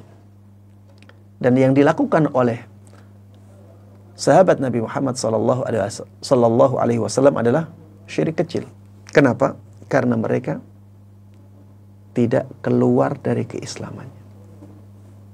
Karena mereka tidak keluar dari keislamannya. Buktinya apa? Buktinya Rasulullah sallallahu alaihi wasallam tidak memerintahkan mereka untuk memperbarui Islamnya, tapi hanya mengingkari perkataan tersebut. Ya, ini sisi pandang yang ingin disampaikan oleh Syekh Muhammad ibn Abdul Wahhab rahimahullahu ta'ala. Poin yang ke-12, qauluhum wa nahnu hudatsa'u ahdin bi kufrin fihi anna ghairahum la yajhalu dzalik. Kata-kata mereka bahwa kami baru saja masuk Islam, ini menunjukkan bahwa selain mereka tidak seperti itu. Ini menunjukkan bahwa selain orang-orang yang meminta tersebut tidak seperti mereka. Kalau sahabat-sahabat yang sudah lama masuk Islam sudah tahu bahwa yang seperti itu bertentangan dengan Islam. Mereka meminta hal tersebut atau permintaan itu hanya datang dari para sahabat yang baru saja masuk Islam. Dan orang yang baru saja masuk Islam ya wajar apabila tidak tahu beberapa sisi yang berkaitan dengan Islam. Baik. Yang ke-13, ya poin yang ke-13, at-takbiru inda ta'ajjub khilafan liman karihahu. Bolehnya membaca takbir ketika kita kagum atau kaget, merasa heran terhadap sesuatu. Bolehnya membaca takbir ketika kita merasa heran terhadap sesuatu. Walaupun ada ulama yang memakruhkannya. Tapi yang benar adalah bolehnya bertakbir ketika kita merasa heran dengan sesuatu. Taib. Poin yang ke-14, saddud dzara'. Ya, saddud dzara'i'. Bahwa menutup jalan-jalan kepada keburukan, ya, itu merupakan bagian dari syariat Islam. Kalau ada sesuatu yang mungkin pada asalnya dibolehkan, tapi hal ini akan mengantarkan seseorang kepada keburukan, maka Islam menutup hal itu. Ya, Islam akan menutup hal itu. Kalau kita tahu seperti ini, maka kita harusnya juga menutup hal itu. Ya, bahwa saddud dzara'i' merupakan salah satu dalil dalam syariat Islam. Taib. Yang ke-15, poin yang ke-15, an-nahyu 'anit tashabbuhi bi ahlil jahiliyah. Larangan untuk menyerupai orang-orang jahiliyah. Ya, larangan untuk menyerupai orang-orang jahiliyah. Ya, ini sangat jelas ya. Karena apa? Karena apa yang mereka inginkan itu berkaitan dengan peribadatan orang-orang musyrik. Maka tidak boleh ya menyerupai orang-orang musyrik atau menyerupai orang-orang jahiliyah, menyerupai kaum kafirin ya orang-orang kafir, itu tidak boleh pada dua hal. Yang pertama ya pada sesuatu yang ada hubungannya dengan ritual ibadah mereka. Yang kedua pada sesuatu yang menjadi kekhususan mereka walaupun tidak berkaitan dengan ritual ibadah. Ya. Yang menjadi kekhususan mereka walaupun tidak berkaitan dengan ibadah tidak boleh kita tiru. Ya, tidak boleh kita lakukan. Yang kedua, hal-hal yang berkaitan dengan ibadah mereka tidak boleh kita lakukan sama sekali. Baik. Poin yang ke-16, al-ghadabu 'inda at-ta'lim. Ya. Bolehnya marah ketika mengajarkan sesuatu. Bolehnya marah ketika mengajarkan sesuatu. Ya, Syekh Muhammad Ibn Abdul Wahhab melihat bahwa kata-kata Rasulullah Sallallahu Alaihi Wasallam, Allahu Akbar, innahas sunan latarkabunna sanana au sunana man kana qablakum. Ini bentuk kemarahan Rasulullah Sallallahu Alaihi Wasallam kepada sebagian sahabatnya yang meminta hal tersebut, sehingga beliau memberikan kesimpulan bahwa marah itu dibolehkan ketika kita mengajarkan sesuatu kepada orang lain. Poin yang ke-17, al-qa'idatul kulliyah liqaulihi innahas sunan. Ya, kaidah umum yang bisa diambil dari sabda beliau bahwa sesungguhnya itu adalah kebiasaan umat-umat terdahulu. Maksudnya apa? Bahwa kaum muslimin, umat Muhammad sallallahu alaihi wasallam nantinya akan melakukan pelanggaran-pelanggaran yang dilakukan oleh umat-umat terdahulu. Ya, dan ini akan terjadi semuanya sebagaimana disabdakan oleh Nabi kita Muhammad sallallahu alaihi wasallam. Di zaman dulu ada kaum Lut ya yang melakukan kebiasaan gay. Ya, di zaman ini ada orang-orang yang demikian. ya umat Muhammad itu akan melakukan pelanggaran-pelanggaran syariat Allah Subhanahu wa taala yang dilakukan oleh umat-umat terdahulu. Ya, la tarkabunna sanana man kana qablakum aw sunana man kana qablakum. Kalian benar-benar akan melakukan kebiasaan-kebiasaan orang-orang sebelum kalian. Kemudian yang ke-18, anna hadza 'alamun min a'lamin nubuwah likaunihi waqa' kama akhbar. Ini merupakan tanda-tanda kenabian Rasulullah sallallahu alaihi wasallam karena apa yang dikabarkan oleh beliau benar-benar telah terjadi. Benar-benar nyata adanya. Dan ya, termasuk di antara tanda-tanda kenabian ketika seseorang mengabarkan sesuatu yang akan datang dan benar-benar terjadi. Ya, tidak seperti orang-orang yang mengabarkan sesuatu dengan sangat mantap, tapi ternyata setelah itu tidak terjadi sama sekali. Ya, dan banyak dilakukan oleh orang-orang yang mengaku sebagai paranormal atau yang lainnya. Taib. Yang ke-19, anna kullama dhamma Allahu bihil yahuda wan nasara fil Qur'an annahu lana. Ya, bahwa semua yang Allah cela, semua yang ada pada orang-orang Yahudi dan Nasrani di dalam Al-Quran yang Allah cela, itu juga bisa diarahkan ke kita. Itu juga bisa diarahkan ke kita. Jadi celaan-celaan yang ada di dalam Al-Quran untuk orang-orang Yahudi dan orang-orang Nasrani, itu juga celaan untuk kita kalau kita mengikuti hal yang sama. Maksudnya seperti itu ya. Jadi Allah Subhanahu wa ta'ala mencela orang-orang Yahudi. Misalnya mereka membunuh nabi-nabi mereka. Ketika itu dilakukan oleh umat ini, maka itu tercela. Orang-orang Yahudi sering berkhianat ya. Ketika itu dilakukan, maka itu juga tercela. Walaupun yang melakukan kita. Ya. Jadi semua celaan untuk Yahudi dan Nasrani itu juga celaan untuk kita kalau kita melakukannya. Itu maksud dari poin ini. Sehingga ya boleh kita menggunakan dalil-dalil yang sebenarnya menjelaskan tentang kebiasaan buruk orang Yahudi dan orang Nasrani, dan kita gunakan untuk mencela perbuatan sebagian kaum muslimin yang melakukan hal yang sama. Tidak bisa disalahkan. Kenapa? Karena itu memang tercela. Itu tercela. Tidaklah dijadikan atau diabadikan oleh Allah Subhanahu wa ta'ala dalam Al-Quran kecuali untuk diambil pelajarannya. Ketika itu dicela untuk umat-umat terdahulu, itu juga tercela di umat ini apabila dilakukan. Tapi poin yang ke-20, annahu mutaqarrirun 'indahum annal ibadat mabnaha 'alal amr fasara fiha at-tanbih 'ala masailil qabr. Baik. Poin yang ke-20 disebutkan oleh beliau bahwa ya sudah terpatri dengan kuat di benak mereka, di benak para sahabat, bahwa semua ibadah itu harus ada dalilnya. Semua ibadah itu harus ada dalilnya. Dari mana ini diambil? Dari permintaan yang diajukan oleh sebagian sahabat ketika itu. Ij'al lana dhata anwat kama lahum dhatu anwat. Buatkan untuk kami ya dhatu anwat sebagaimana mereka punya dhatu anwat. Ini menunjukkan bahwa sebelum melakukan sesuatu harus ada dasarnya dalam masalah ibadah. Kalau tidak harus ada dasarnya, mereka tidak harus meminta kepada Rasulullah dahulu. Ketika kenyataannya mereka meminta kepada Rasulullah dahulu, itu menunjukkan bahwa ibadah harus ada dasarnya.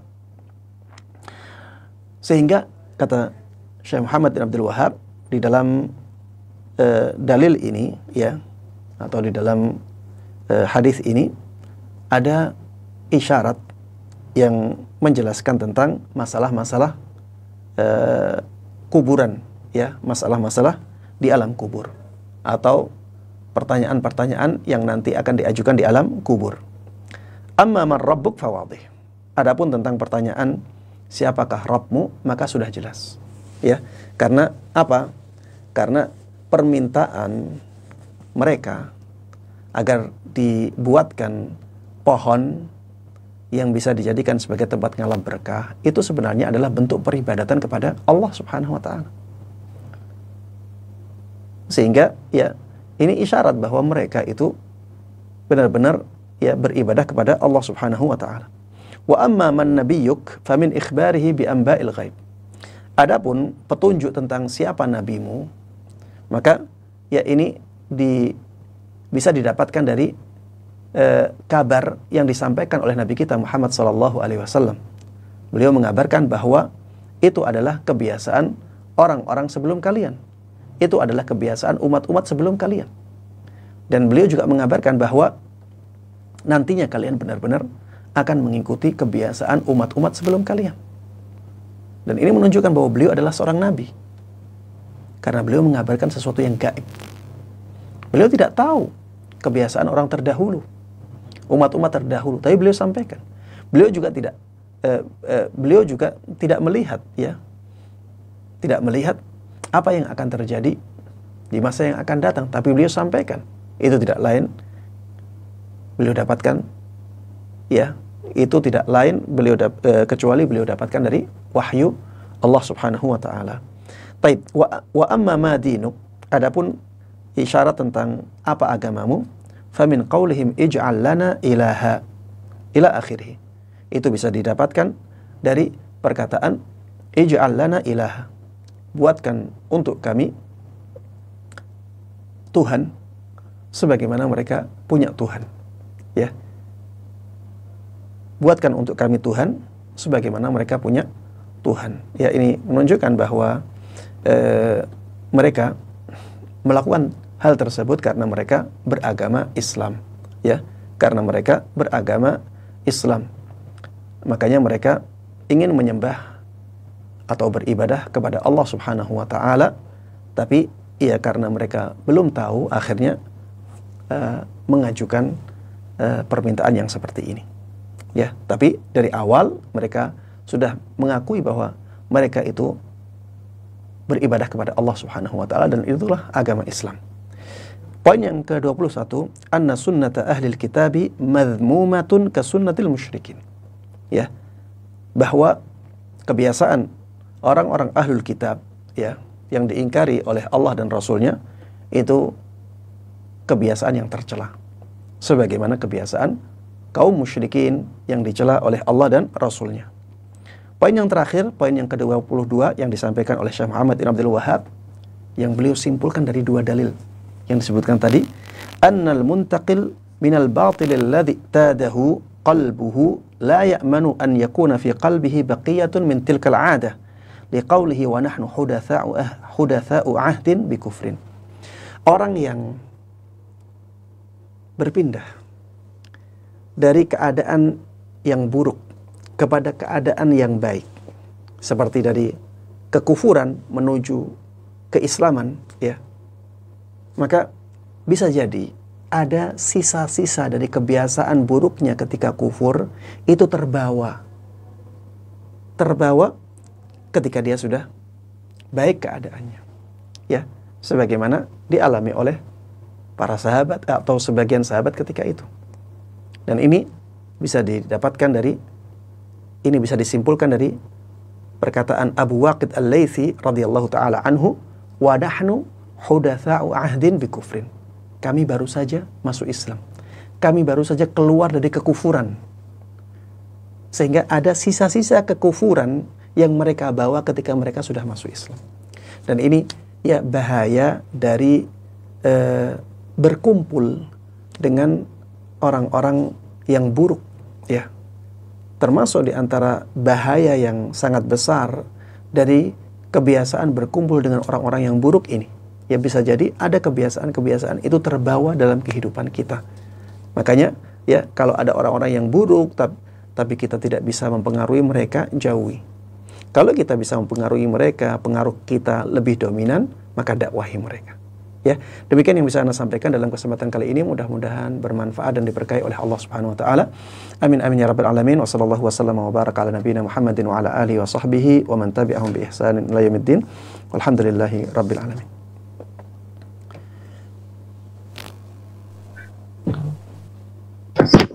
Jazakumullahu khairan wa barakallahu fikum. Disampaikan pada Ustaz Dr. Syafat Darini, MA Hafizahullah Ta'ala, atas materi yang telah disampaikan. Semoga dapat bermanfaat bagi kita semua di dunia dan di akhirat, dan semoga Allah beri kita taufik untuk mengamalkan ilmu yang telah kita dapat dari Allah. Pertanyaan pertama, Satu pertanyaan aja ya. atau mungkin satu pertanyaan ya? Selama dengan maghrib, iya. Maghrib ya. Afan Ustaz, Ana izin bertanya di luar tema Ustaz. Assalamualaikum warahmatullahi wabarakatuh Ustaz. Waalaikumsalam warahmatullahi wabarakatuh. Terkait azan 2 kali pada salat Jumat, apakah ini termasuk bid'ah atau tidak ya Ustaz? Dan bila tidak bid'ah, bagaimana caranya yang benar? Apakah azan yang pertama itu dikumandangkan 15 menit sebelum zuhur, lalu azan kedua dikumandangkan saat waktu zuhur tiba, atau bagaimana? Syukran Ustaz, jazakallahu khair. Jazakallahu. Taib jamaah sekalian rahimani wa rahimakumullah, ya. Azan kedua saat salat Jum'ah, ya, itu telah dilakukan oleh sahabat Utsman ibn Affan radhiyallahu taala anhu, ya. Beliau yang pertama kali memulai azan kedua untuk salat Jum'ah. Dan hikmah atau sebab beliau melakukan hal tersebut karena di zaman itu, ya, kaum muslimin di hari Jumat tetap bekerja. Dan banyak dari mereka yang akhirnya tersibukkan dengan pekerjaannya. Ketika berkumandang azan, ya, mereka belum bersiap-siap. Ya, mereka belum bersiap-siap untuk sholat Jum'ah. Akhirnya banyak yang tergesa-gesa, belum mandi, baunya masih bau keringat, dan seterusnya. Akhirnya beliau berinisiatif untuk menambah azan sebelum azan Jum'ah yang biasa dituntunkan, ya, atau biasa dilakukan oleh Rasulullah Sallallahu Alaihi Wasallam dan para sahabatnya. Akhirnya diadakanlah azan itu. Azan itu pertama kali dikumandangkan di pasar-pasar, dan itu sebelum waktu zuhur, ya. Dikumandangkan di pasar-pasar. Tujuannya apa? Untuk mengingatkan mereka agar bergegas menyelesaikan akadnya di pasar itu dan bergegas untuk menuju masjid, ya. Dan ada jeda waktu yang lumayan lama dari azannya sahabat Utsman ibn Affan radhiyallahu taala anhu dengan azan yang biasa dilakukan oleh Rasulullah sallallahu alaihi wasallam dan para sahabatnya untuk sholat Jumat. Karena kalau tidak ada jeda, maka hikmah ini menjadi tidak ada. Sahabat Utsman itu ingin mengingatkan orang-orang yang masih berjual beli di pasar agar mereka bersiap-siap untuk sholat Jumat. Itu yang diinginkan. Sehingga jemaah sekalian rahimani wa rahimakumullah, kalau kita ingin melakukan azannya Utsman radhiyallahu taala anhu, harusnya kita melakukan hal yang sama, ya. Harusnya kita melakukan hal yang sama atau sesuai dengan tujuan sahabat Utsman ibn Affan radhiyallahu taala anhu melakukan azan tersebut. Harusnya, ya, azan itu dikasih jarak yang lumayan lama, misalnya setengah jam sebelum zuhur, ya, agar orang-orang bersiap-siap untuk ke masjid. Setengah jam sebelum zuhur ada azan itu. Karena azan ini bukan azan untuk menjelaskan atau mengabarkan kepada kaum muslimin bahwa waktu sholat Jum'ah telah tiba. Bukan untuk itu. Sahabat Utsman juga ketika melakukan azan ini bukan untuk mengabarkan kaum muslimin bahwa waktu sholat Jum'ah telah tiba, tidak. Tapi tujuannya adalah untuk mengingatkan kaum muslimin yang ada di pasar-pasar agar mereka segera berhenti dari jual belinya, ya. Idzan nudiya lis-salati min yaumil jum'ah fas'au ila dzikrillahi wa dzarul bai'. Sahabat Utsman ingin mengingatkan agar kaum muslimin segera mengakhiri akad jual belinya, dan bergegas ke masjid, ya mungkin wudhu dahulu atau mandi dahulu, intinya mempersiapkan diri dan bergegas ke masjid untuk mendatangi sholat Jum'ah. Ini yang diinginkan oleh sahabat Uthman. Ya, kalau kita ingin meniru adanya sahabat Uthman ibn Affan radhiyallahu taala anhu, maka tiru tujuannya juga. Lakukan sebagaimana diinginkan oleh sahabat Uthman ibn Affan radhiyallahu taala anhu. Dan kita tidak bisa mengatakan ini sebagai bid'ah. Ya, kenapa? Karena ini adalah tuntunan salah satu dari khulafa ar-rasyidin. Ya, dan Rasulullah sallallahu alaihi wasallam dahulu pernah mengatakan alaikum bisunnati wa sunnatil khulafa'ir rasyidin al-mahdiyyin min ba'di tamassaku biha wa 'addu 'alaiha bin nawajidh. Kalian harusnya mengambil tuntunanku dan tuntunan para khulafa'ur rasyidin setelahku. Gigit sunnah-sunnah itu dengan gigi-gigi geraham kalian. Ya. Pegang teguh dan gigit dengan gigi-gigi geraham. Dan ini termasuk dari tuntunannya sahabat Uthman ibn Affan radhiyallahu taala anhu, sehingga kita tidak bisa mengatakan sebagai perbuatan bid'ah. Namun demikian jamaah sekalian rahimani wa rahimakumullah, lakukan hal itu sesuai dengan yang diinginkan oleh sahabat Uthman ibn Affan radhiyallahu taala anhu. Dan Imam Syafi'i rahimahullahu taala mengatakan, apapun keadaannya, melakukan salat Jum'ah seperti yang dilakukan oleh Rasulullah sallallahu alaihi wasallam lebih utama. Imam Syafi'i mengatakan hal ini di kitab beliau. Silahkan dirujuk.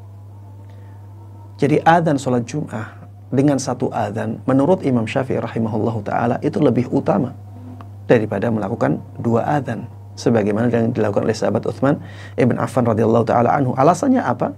Karena satu adzan itu adalah kebiasaan Rasulullah sallallahu alaihi wasallam.